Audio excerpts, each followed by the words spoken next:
recruit better, develop better, put them in a better spot, all the above. I mean, if you're not playing well, which they haven't, all that's true. But I don't think we can sit here and like pretend they haven't thought about recruiting offensive linemen.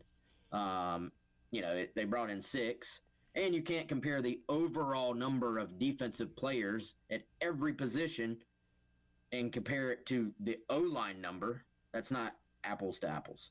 Yeah, fair question there, but that's kind of how we see it. We'll come back. We'll wrap up the hour. It is the Gamecock Central Takeover Hour presented by Firehouse Subs on your Reaction Monday here on the game.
All right, welcome back in. Gamecock Central Takeover Hour presented by Firehouse Subs. Tyler West and Chris along with you wrapping up the hour here on your Reaction Monday, and we appreciate y'all's thoughts and insight as well. And we head back out to the AAA Heating and Air phone lines. Rob wants to weigh in to close out the hour. Rob, appreciate your call. What's on your mind? Yeah, hello? Yeah, go ahead. Okay, yeah, I'm Coach Rob. I coached 35 years of high school ball, and my last 10, I spent time with Preston Thorne up at Blythewood. And I just kind of wanted to comment a little bit in regards to your previous caller, talking about high school talent in South Carolina. And I will tell you that there's a lot of talent in South Carolina high schools that slip through the cracks.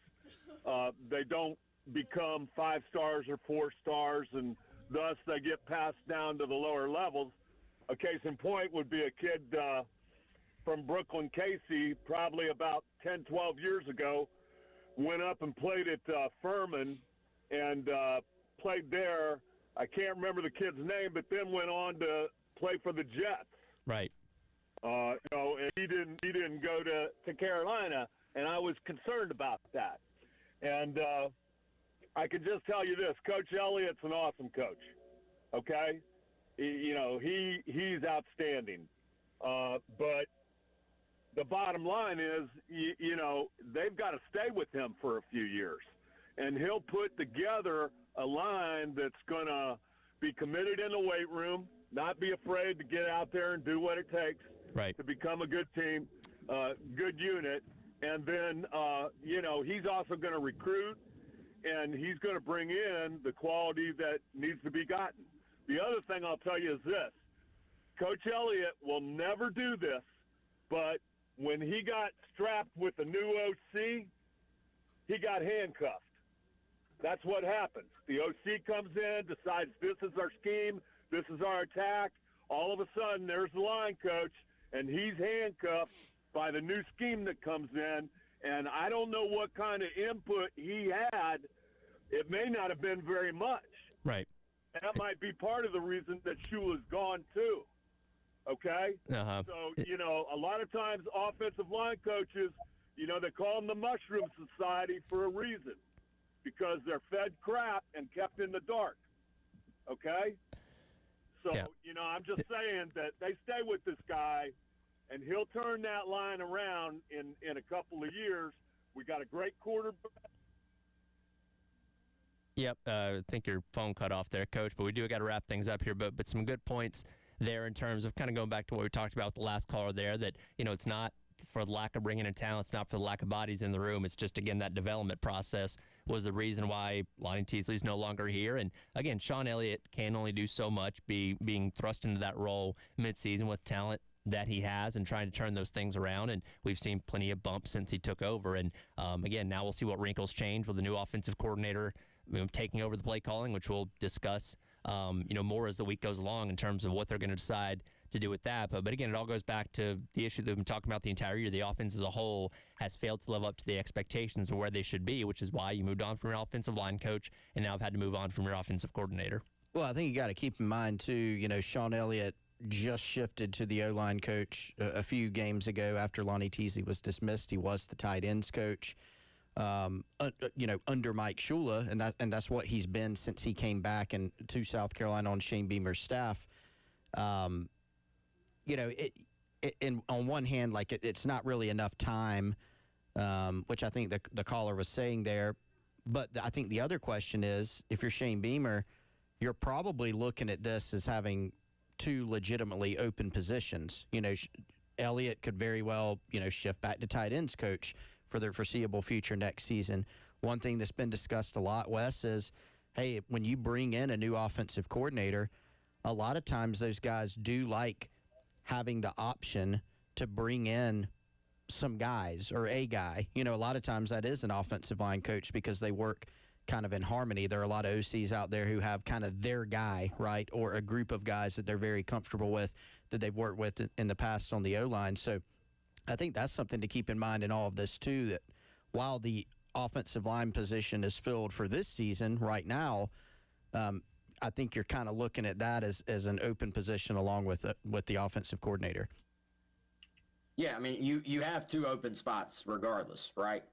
So how you fill them, how does that look? We'll find out. But certainly, that is something, man. I don't really feel like I feel like a lot of times some of the other coaches on offense, as long as the coach likes you and thinks you're a good coach and thinks you can develop guys and recruit, the OC maybe isn't quite as tied with some of the other spots. But that O-line coach and you know, we don't have time to dive into this, man.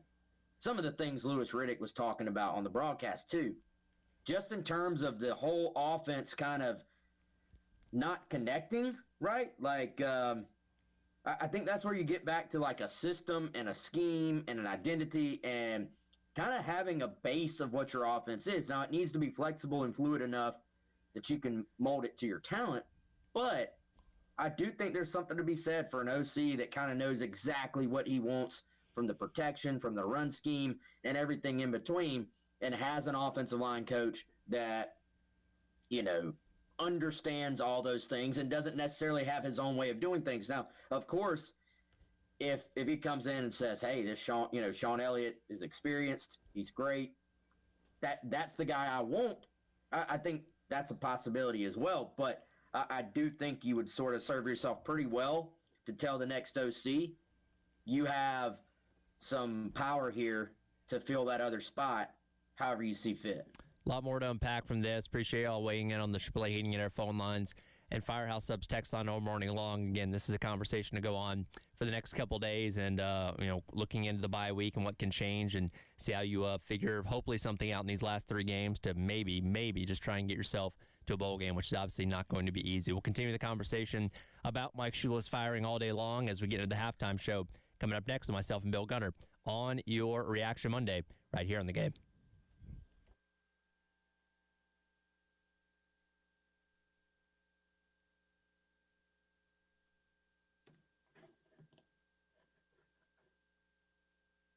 All right, man. See you.